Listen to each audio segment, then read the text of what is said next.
Assalamualaikum Boboto, salam dunia. Saya doakan di hari ini teman-teman semua selalu dikasih kesehatan dan keselamatan dalam menjalani segala aktivitasnya. Amin. Baik Boboto, langsung kita update informasi Persib Bandung terbaru. Dan sebelum kita mulai, kita juga ingin ngucapin wilujeng seping buat teman-teman Boboto yang sudah subscribe, yang sudah like, yang sering komen juga di channel ini. Mudah-mudahan menjadi amal kebaikan teman-teman Boboto semua yang langsung dibalas oleh Allah Subhanahu wa taala. Amin.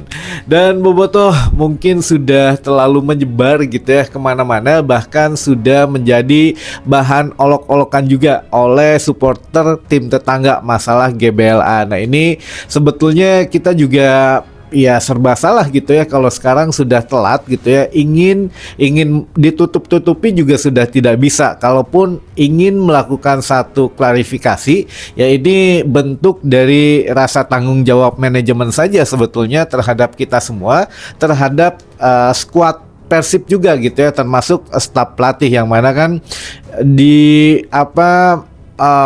kemarin dengan sudah tersebarnya kabar Igor Tolis juga meminta difoto lapangannya, lihat katanya bagaimana keadaan terakhir lapangan GBLA. Nah ini memang menjadikan satu tamparan keras untuk manajemen Persib Bandung untuk kedepannya, biar tidak ada lagi kesalahan-kesalahan yang sama yang diulang-ulang. Jadi lebih baik ada satu kontrol sosial minimal dari media juga gitu ya teman-teman. Jadi kami juga merasa perlu gitu bahwa di saat beberapa media tidak banyak memberitakan tentang GBLA, kita pernah kemarin mengenai ya kalau bisa ada audit gitu ya, punten gitu ya, manajemen ada audit di manajemen gitu ya. Lalu juga ya ini kan kenapa kita mengkritisi masalah audit ini, karena beberapa masalah ini sepertinya tidak biasa datangnya bersamaan gitu ya teman-teman. Dari mulai ban FIFA kemarin, kenapa muncul masalah-masalah yang lama ini ada lagi. Lalu juga ya ini salah satunya juga pemilihan vendor dan juga beberapa hal yang lainnya teman-teman.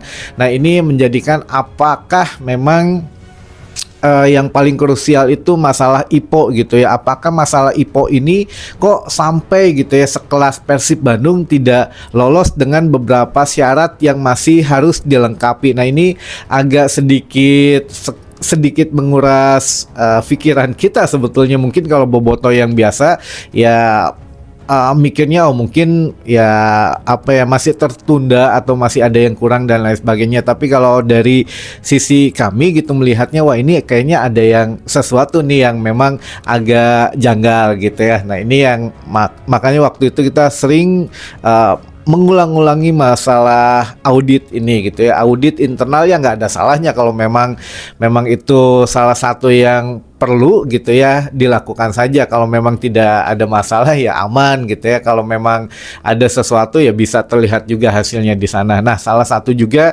ini ketika kita membahas GBLA gitu ya, mengenai sebelum ada pernyataan dari manajemen akan memindahkan ke SJH gitu ya, kita pertama kali mengabarkan bahwa jangan dipaksakan di GBLA. Kalau memang harus dipindah ke SJH ya pindahkan saja, karena melihat situasi dan kondisi dari tim redaksi juga melihatnya ini agak kurang enak katanya untuk kabarnya mengenai GBLA. Jadi ya sudah, kita mesti mengabarkan karena ini menjadi satu kontrol sosial teman-teman. Jadi bukan berarti ya media itu bisa diam gitu ya, atau bisa diajak ya tong diberitakan ya gitu ya. Nah kami di sini posisinya ada di tengah-tengah lah ya, tidak ke kanan, tidak ke kiri. Jadi kalau memang ada sesuatu yang janggal di manajemen Persib Bandung ya kita juga wajib mengkritisi gitu ya, biar untuk memperbagus lagi ke depannya, atau setidaknya biar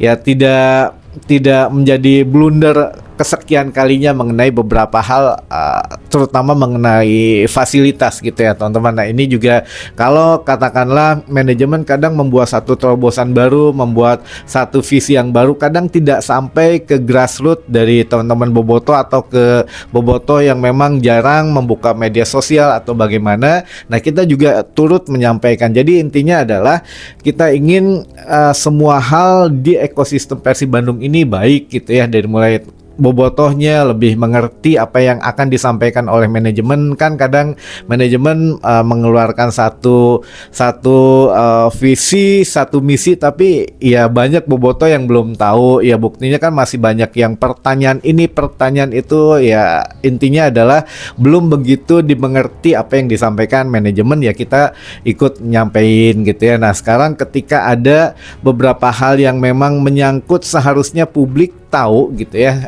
mengenai situasi dan kondisi terbaru, ya kenapa masih ditutupin? Ya kita juga ngasih sedikit kritikan gitu ya teman-teman. Jadi jangan no hard feeling lah bahasa Inggrisnya mah gitu, jangan dimasukkan hati, karena ini juga demi kebaikan sama-sama gitu ya teman-teman. Jadi sama-sama sekarang kita udah mengetahui untuk situasi dan kondisi terakhir GBLA ini bagaimana. Ya sudah, kita sama-sama mendoakan yang terbaik. Manajemen juga sudah melakukan tugasnya mungkin dengan baik, namun kurang tepat saja pada saat awalannya gitu ya, startnya kurang mulus. Ya sekarang semoga diselesaikan dengan lebih hati-hati lagi gitu ya teman-teman. Jangan diulangi lagi kesalahan yang memang sangat kurang baik lah di awalnya gitu ya. Kalau mau sebelum atau setelah laga terakhir, laga kandang Persib Bandung, katakanlah di musim depan, sudah tutup dulu GBLA, perbaiki sepenuhnya gitu ya. Jadi ya inilah kita mulai berinvestasi ke fasilitas saat ini. Kalau memang saat ini investasinya ke pemain, ya musim depan ke fasilitas mungkin bisa lah ya gitu. Amin. Nah ini juga ada beberapa hal yang mungkin ingin ditanyakan buat teman-teman gitu ya. Jadi besok jangan lupa H-1 teman-teman, tanggal 25 Agustus 2026 kita akan menyaksikan satu pagelaran sejarah baru, yang mana Persib Bandung akan memperkenalkan gerbong eksekutifnya gitu ya. Gerbong eksekutif dari mulai jajaran tim pelatih, pemain, dan juga jersey yang memang belum pernah ada di Persib Bandung sebelumnya, dengan berbagai konsep dan juga berbagai satu sejarah yang akan dituliskan juga di dalam jersey tersebut teman-teman, yang mana kental dengan nuansa Jawa Barat atau ada unsur Jawa Baratnya lah gitu ya teman-teman. Baik, ini juga untuk kondisinya kita minjem satu video dari teman-teman Boboto ya, nanti dari teman-teman Persib fanbase-nya. Jadi teman-teman bisa lihat ini situasi dan kondisi terakhir mengenai venue atau yang di dalam Bandung Arena, yang akan dijadikan satu pagelaran launching pemain dan launching jersey gitu ya teman-teman. Atau nanti di sini aja lah, kalau nggak ada di sini ya. Baik, kita coba saksikan dulu saja kondisi terakhir daripada atau di sini aja kondisi terakhir ini mengenai venue dari Persib Bandung gitu ya, yang besok akan menggelar launching jersey dan launching pemain di Bandung Arena. Nah ini teman-teman bisa lihat di sisi kami gitu ya, ada mulai lampu-lampu, ada stage-nya gitu ya, ada panggungnya, lalu juga ada ya memang tidak banyak, maksimal katanya 1.500 penonton atau 1.500 tiket yang dijual, dan itu pun ya pasti akan lebih gitu ya, belum lagi ditambah tamu-tamu dan lain sebagainya. Jadi yang mudah-mudahan lah semuanya berjalan lancar, semuanya juga bisa terkendali gitu ya. Dan memang ya inilah hal yang memang menjadi tonggak sejarah Persib Bandung di musim depan, yang akan mengawali 4 kompetisi yang sangat jarang sekali untuk kita ikuti. Jadi mudah-mudahan bisa meraih prestasinya di 4 kompetisi tersebut gitu ya teman-teman. Baik, ini selanjutnya ada beberapa pertanyaan dari teman-teman Boboto. Yang pertama, Kang, lawan Manila Tiger pakai VAR harusnya pakai ya? VAR sepertinya tidak ada VAR teman-teman. Kalau kita mengambil benang biru dari musim yang lalu gitu ya, atau tujuannya atau berpacu pada aturan dari ACL 2 musim lalu, itu VAR itu baru ada di 16 besar gitu ya. 16 besar ke atas baru ada VAR. Babak grup dan juga atau fase grup atau fase kualifikasi ini tanpa VAR teman-teman gitu ya. Makanya yang mudah-mudahan semuanya baik-baik saja gitu ya. Tidak ada tim yang dirugikan dengan beberapa keadaan kayak misalkan dari wasit, dari ketidakadilan dan lain sebagainya. Mudah-mudahan ini kita dijauhkan dari hal-hal itu, baik Persib maupun Manila Tiger. Saya pikir mengharapkan hal yang sama gitu ya, tanpa ada hal-hal yang memang mengganggu non teknisnya ya. Jadi hampir bisa dipastikan tanpa VAR untuk kualifikasi ACL 2 besok teman-teman. Lalu selanjutnya, Kang, untuk PO jersey harganya berapa aja? Untuk PO jersey Persib Bandung ya yang baru itu di harga Rp1.191.919. Ya benar ya, itu benar. Jadi 1.191.000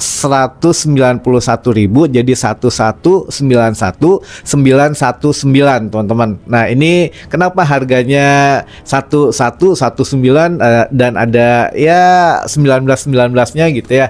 Nah teman-teman juga mesti tahu ini ada halnya dengan berhubungan dengan kelahiran Persib Bandung juga, klub asal Jawa Barat juga. Jadi masih ada nuansa Jawa Baratnya, makanya harganya 1919 gitu-gitulah ya. Jadi ya mangga saja kalau memang punya tabungan bisa di PO dulu. Insya Allah kalau memang besok mah di lokasi ya, untuk yang sudah beli tiket bisa langsung dikasih untuk jersinya. Tapi kalau memang yang PO ini melalui beli melalui web Persib Apps itu biasanya dikirimnya 3 minggu kemudian gitu ya. Mudah-mudahan bisa lebih cepat. Siapa duluan yang beli itu biasanya yang dikirimkan lebih terdahulu. Lalu selanjutnya, sebenarnya tampilan GBLA sekarang itu gimana Kang? Kok ditutup-tutupi sama manajemen?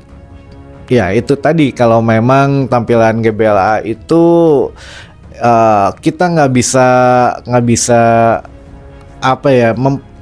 karena bukan ahli rumput gitu ya, jadi kita nggak bisa ngasih pandangan yang subjektif. Takutnya kan ini menjelekan itu, enggak. Jadi kita hanya mengkritisi saja waktu dan juga biaya mungkin yang memang menjadi kendala gitu ya. Kalau memang kendala waktu ya kenapa tidak dipersiapkan lebih jauh-jauh hari gitu ya. Kalau masalah biaya ya harusnya dikonsultasikan. Makanya bisa kan tender itu dibuka aja ke publik. Siapa tahu mungkin dari teman-teman boboto punya pengalaman mengenai rumput atau bagaimana, kan bisa. Kalau tertutup sekarang ya sudah telat gitu ya teman-teman.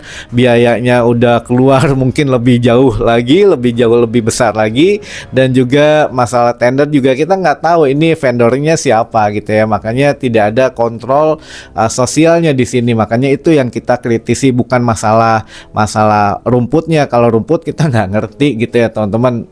Jadi sebenarnya ya kalau untuk GBLA kita juga mungkin bisa pinjamlah salah satu tampilan layar dari drone gitu ya. Ini kondisi terakhir GBLA gitu ya beberapa hari yang lalu. Nah makanya ya kemungkinan memang masih belum bisa digunakan menghadapi Manila Tiger untuk kualifikasi ACL 2. Nah ini dengan tampilan seperti ini ya mustahil bisa digunakan gitu ya. Makanya dikejar katanya kalau bisa sebelum menghadapi PSM di tanggal 6 September. Namun ini juga masih sedikit dak-dikduk. Kalau kami yakinnya mungkin bisa dipakai pada bulan ke-10 gitu ya teman-teman gitu. Jadi ya sudahlah gitu ya, kita berharap yang terbaik saja mengenai GBLA ini teman-teman gitu ya.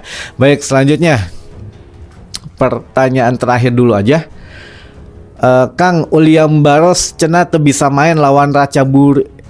Kang Uliam Baros cenah teu bisa main lawan Manila Tiger karena dapat sanksi pada saat menghadapi Ratchaburi. Leres atanapi henteu eta teh.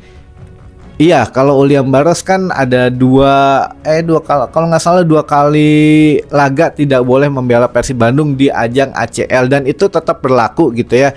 Sanksi musim kemarin berlaku di musim yang akan datang teman-teman. Jadi Uliam Baros ini kalau nggak salah menghadapi Ratchaburi itu kena kartu merah langsung, jadi dihukum 2 kali pertandingan tidak bisa membela Persib Bandung, termasuk pada saat kualifikasi menghadapi Manila Tiger besok gitu ya. Jadi pada saat menghadapi Manila Tiger, dan kalaupun Persib katakanlah insya Allah menang gitu ya, amin, menang masuk fase grup. Nah fase grup pertama mau kandang ataupun tandang, William Barros tidak boleh main. Jadi 2 kali William Barros tidak boleh bermain untuk Persib Bandung karena sanksi kartu merah yang didapatinya di laga terakhir 16 besar menghadapi Ratchaburi di ACL 2 musim kemarin gitu ya. Dan juga bukan hanya sanksi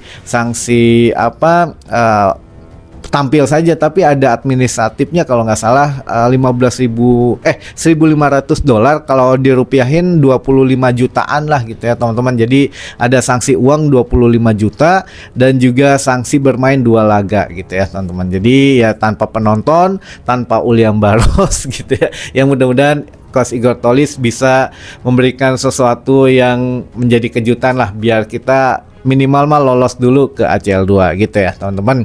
Baik, mungkin itu dulu saja informasi yang bisa saya sampaikan di hari ini. Mudah-mudahan bisa menambah satu wawasan baru buat teman-teman bobotos semua. Sampai ketemu lagi di informasi selanjutnya. Wassalamualaikum bobotos, salam dunia.